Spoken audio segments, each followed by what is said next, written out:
In an explosive interview, Josh Powell is blasting both his missing wife and her heartbroken parents. They're going to join us exclusively in just a moment to respond to that. But now the story from Ashley Banfield.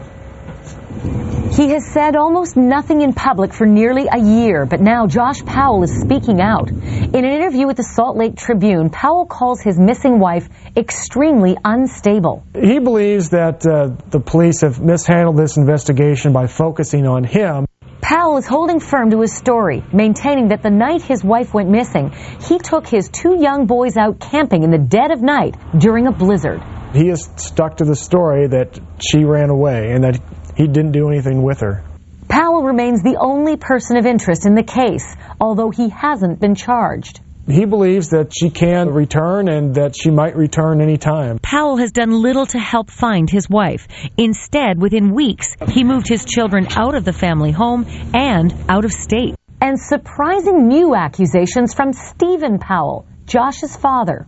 He claims Susan ran off with another man, saying, quote, she's very sexually motivated. Josh and Stephen are now addressing that very curious wet stain that was found on the living room rug, drying by 2 fans the morning after Susan disappeared. They say that Susan was trying to clean the rug of a red stain, likely caused by juice spilled by the kids, but police haven't said anything like that.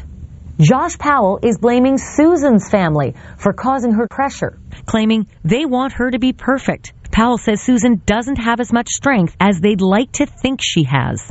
There are a lot of tensions within the family that are not being resolved, that can't be resolved. And it's especially catastrophic when people are pointing fingers at one another. Powell also blames the press for vilifying him, but says they will eventually turn on Susan, saying, quote, she'll be chewed up like hamburger when she comes back. For Good Morning America, Ashley Banfield, ABC News. And joining us now exclusively are Susan's mother and father, Judy and Charles Cox, and Josh Powell's sister, Jennifer Graves, who's here with her husband, Kurt Graves, who be there and hold. I know it's very difficult. Hold your hand. I know it's difficult for all of you to be here this morning, but we appreciate it greatly. And Mr. Cox, when you hear these statements, I know it's very important to you all to be able to respond to some things that Josh has said, and you hear him say that your daughter was unstable, that there was mental illness in the family, and that she came back, she would be chewed up like hamburger. I mean, how do you react to that? It's blatantly untrue. I can't imagine. Well, it's obviously a self-serving statement, and I don't. It's untrue. It's all untrue. And Mrs. Cox, when he says that you and the family, that the quote that he said that you want her, being Susan, to be perfect, a saint, is that true? No, we want all our daughters to be happy. And she was strong in the church, and she had a lot of friends, and I don't know how much they socialized, but I know Susan had a lot of friends. Mm-hmm. And we don't expect any of our children to be perfect, or no one would expect that. They want their children to be happy. I know the last thing you all want to do is to have to do this, to respond to him. You want all the resources and time to be spent in finding your daughter, your sister-in-law, Jennifer, and I know how difficult this is for you, especially. You're talking about your brother, and you thought it was important because you found it ironic in particular that he claims that Susan is unstable. Why do you find that ironic? I think it's very ironic because in the Powell family, my family, we're the ones with the mental illness documented. My brother, Josh's brother, has bipolar and schizophrenia. So it's documented in the Powell family. It's not, as far as I know, documented in the Cox family. And I never saw Susan display symptoms. And you did spend a lot of time, and we have to say, we contacted your father. And he sent us a statement and said that you have been, as he put it, isolated from the family for many, many years. How well did you know your brother? How involved were you with the family and the boys? With Josh and Susan and the boys, they came over to our house regularly, especially Susan and the boys. We were very close until she disappeared. And what did you witness between them? Between Josh and Susan, there was a lot of discord. They didn't have a very good relationship. Josh didn't treat her very well. So, Mr. Cox, how would you How would you characterize their marriage? What did you see? What did you witness? Well, we always hope for the best. Our daughter made her choice, and we try to support our children and what they're doing.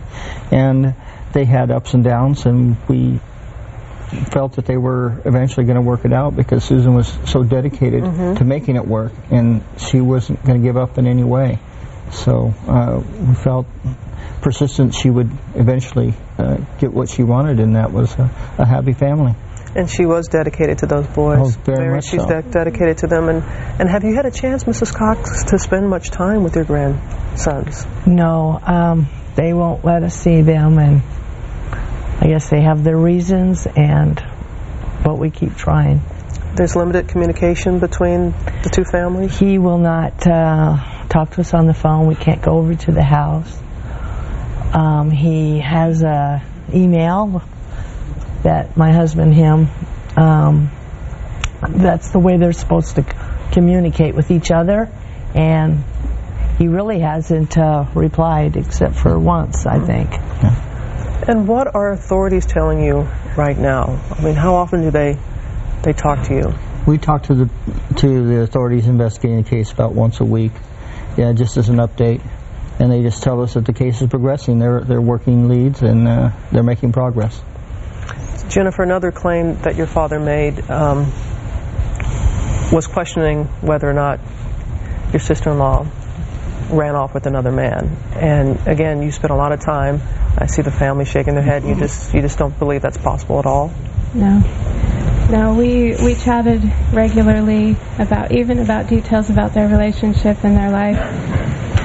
She was a really big talker. She would have probably come out with something about that kind of thing if it was even in her mind. You said she can't keep a secret. Anything. Can't keep a secret. She really couldn't. How, and this is a difficult question to ask you both, Mr. and Mrs. Cox. I mean, we just want to, our heart goes out to the entire family. And how do you deal with the immense sadness and the uncertainty of what could have happened to your daughter?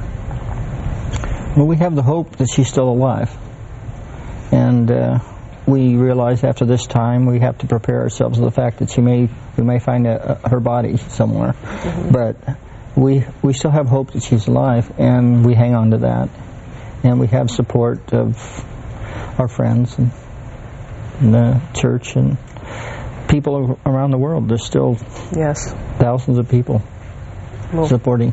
We share that hope for you. And we see the support. And Kirk, thank you for being there for Jennifer. And we can see the ribbons and see how you all are holding up. So thank you both. Thank you all very, very much. We appreciate that.